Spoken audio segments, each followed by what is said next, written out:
ప్రాపంచిక నేను ప్రాపంచిక సమాచారం మరియు కోరికలతో జ్ఞానేంద్రియాల ద్వారా ప్రాపంచిక అనుభవాలు పొందుతూ ఆ అనుభవాల సారాన్ని తిరిగి అహం ప్రాపంచిక సమాచారం మరియు కోరికలుగా ద్వితీయ మనసులో రాసుకుంటుంది అని తెలుసుకున్నాం.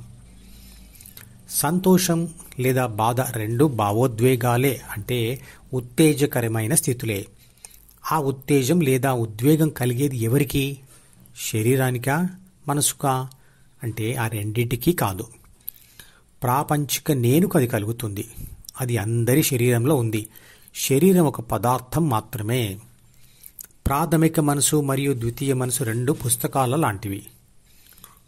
మొదటిది తల్లిదండ్రుల నుంచి వచ్చేది, రెండవది ఎవరికి వారే ప్రపంచ అనుభవాలతో రాసుకునేది.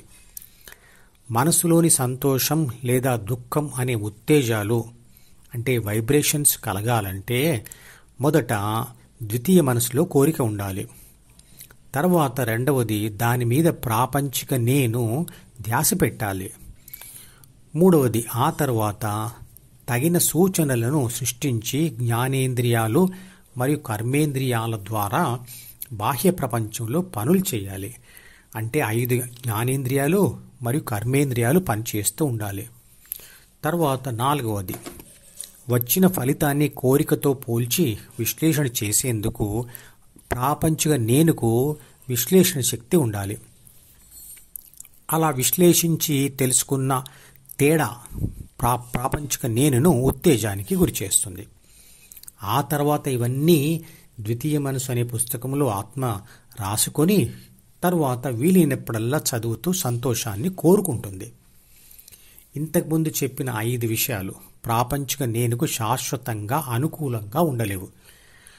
బాహ్య ప్రపంచం అంటే ప్రకృతి అనుకూలించవచ్చు లేదా ప్రతికూల ప్రభావం చూపించవచ్చు.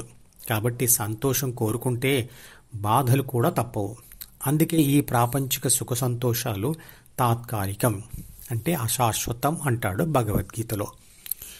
ఇక్కడ ఒక ముఖ్యమైన సారాంశం ఏమిటి అంటే ప్రాపంచిక నేను ద్వితీయ మనసులోని కోరిక మీద ధ్యాస పెట్టక హృదయం మీద ధ్యాస పెడితే దానికి ఎటువంటి ఉత్తేజాలు కలగవు, ప్రశాంత స్థితి ఉంటుంది.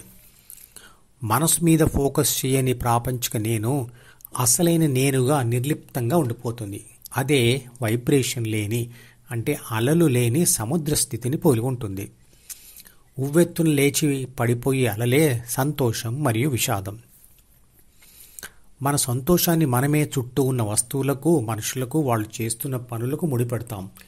ఈ అలవాటు పిల్లలకు కూడా నేర్పిస్తుంటాం. అలవాటైన తర్వాత సంతోషాన్ని వేటికైతే ముడిపెట్టామో అవి లేకపోతే సంతోషం ఉండదు. అంటే సంతోషం లేదా బాధ అనేది బాహ్య ప్రపంచంలోని వస్తువులలో, మనుషులలో లేదు. అది అసలైన నేను యొక్క ధ్యాస మీద ఆధారపడి ఉంటుంది. మొదటిసారి పొగ త్రాగే వాడికి దాని వాసన నచ్చదు. కానీ అది గొప్ప విషయమని తనకు తానే అనుకుంటూ చెప్పుకుంటూ లేని గొప్పతనం ఆపాదించుకుంటూ లేని ఇష్టాన్ని కల్పించుకొని అలవాటు చేసుకుంటాడు. అలవాటు అయిన తర్వాత అది దొరక్కపోతే బాధపడతాడు. శరీర రక్షణ, పోషణ మరియు పునరుత్పత్తి అనేవి ప్రతి జీవకణం యొక్క బాధ్యతలు. అవి పుట్టుకతో వచ్చే ప్రాథమిక మనసులో జీన్స్ రూపంలో దాచబడి ఉంటాయి. అవి అతి తక్కువ స్థాయిలో ఉంటే సామాజిక కట్టుబాట్లకు లోనై ఉంటాయి.